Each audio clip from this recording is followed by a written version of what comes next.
కేఆర్ఎంబీకి ప్రాజెక్టుల అప్పగింతపై అసెంబ్లీలో అధికార ప్రతిపక్ష పార్టీల మధ్య వాదోపవాదాలు జరిగాయి.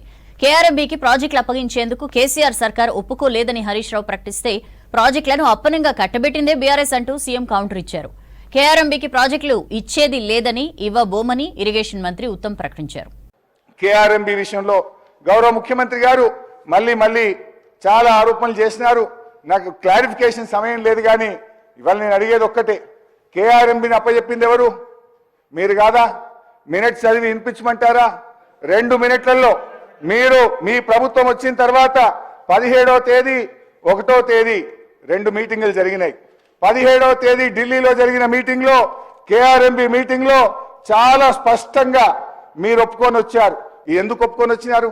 మరి మేము ఆ రోజు ఒప్పుకోలేదే. ఇది నా కథ కాదు, నేను చెప్తున్నది కాదు. ఇది కేంద్ర ప్రభుత్వం ఇష్యూ చేసినటువంటి మినిట్స్ నెల రోజుల్లోగా అప్పచెప్తామని మీరు చెప్పొచ్చినటువంటిది. నేను ఈరోజు శాసన సభ ద్వారా యావత్ తెలంగాణ ప్రజానీకానికి తెలియజేస్తున్నా, తెలంగాణ రైతాంగం తెలియజేస్తున్నా, ఈ ప్రభుత్వం రేవంత్ రెడ్డి గారి నాయకత్వంలో ఈ ప్రభుత్వం మేము కృష్ణా నదిపై ప్రాజెక్టులు ఎవరికి అప్పచెప్పలేదు, అప్పచెప్పే ప్రసక్తే లేదు. మీరు ఎక్కడి నుంచో మినిట్స్ తీసుకొచ్చి చదివి మేమేదో చేసినాం అంటే దానికి మేమెందుకు జవాబు చెప్తాము?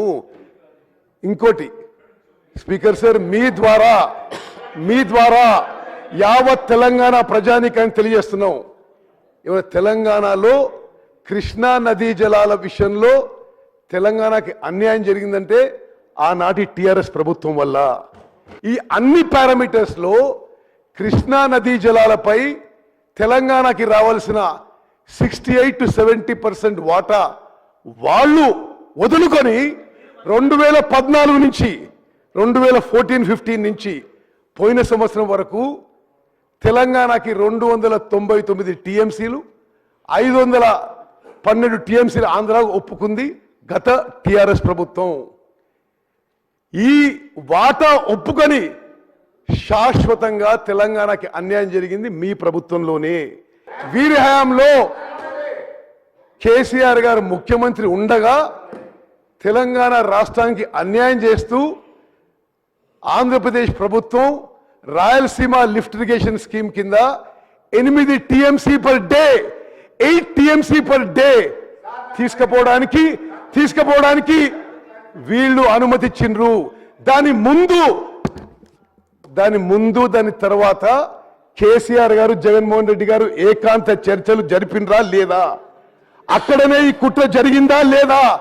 యావత్ తెలంగాణ ప్రజానికానికి ఈ విషయం తెలియాలని చెప్పి మనవి చేస్తూ, స్పీకర్ సార్, నేను ఆన్ రికార్డ్ ఇరిగేషన్ మినిస్టర్గా ఈ హౌస్కి తెలంగాణ ప్రజానికాన్ని తెలియజేస్తున్నా, కృష్ణా నదిపై ఉన్న ప్రాజెక్టులు కేఆర్ఎంబీకి అప్పజెప్పడానికి మేము ఒప్పుకోలేదు, ఒప్పుకోబోము అని చెప్పి కూడా మనం చేస్తున్నాం.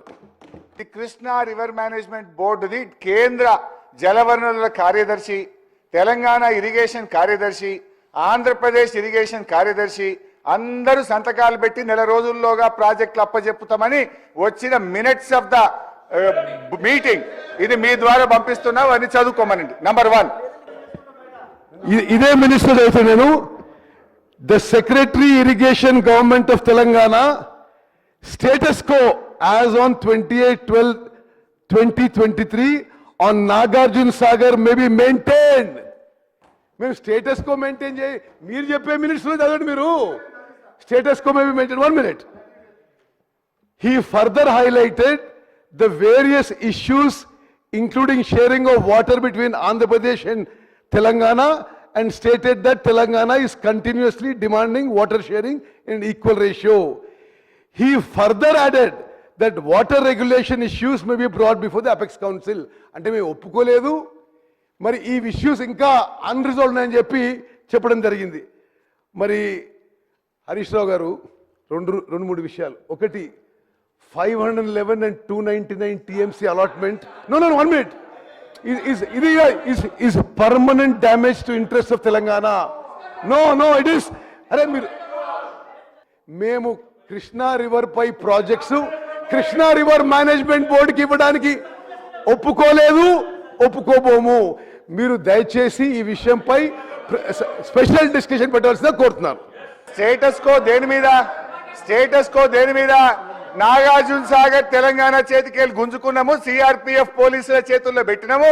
బిడ్డ మీరు దీని మీదకి గౌరవ ముఖ్యమంత్రి గారు 2023-24 బడ్జెట్ ప్రవేశపెట్టినప్పుడు డిమాండ్ ఫర్ గ్రాంట్లో స్పష్టంగా పేజీ నెంబర్ 114లో the state of Telangana has proposed to hand over only the components of the common projects, namely Srisailam and Nagarjuna Sagar in Krishna Basin and Peddavagu medium irrigation project in Godavari Basin.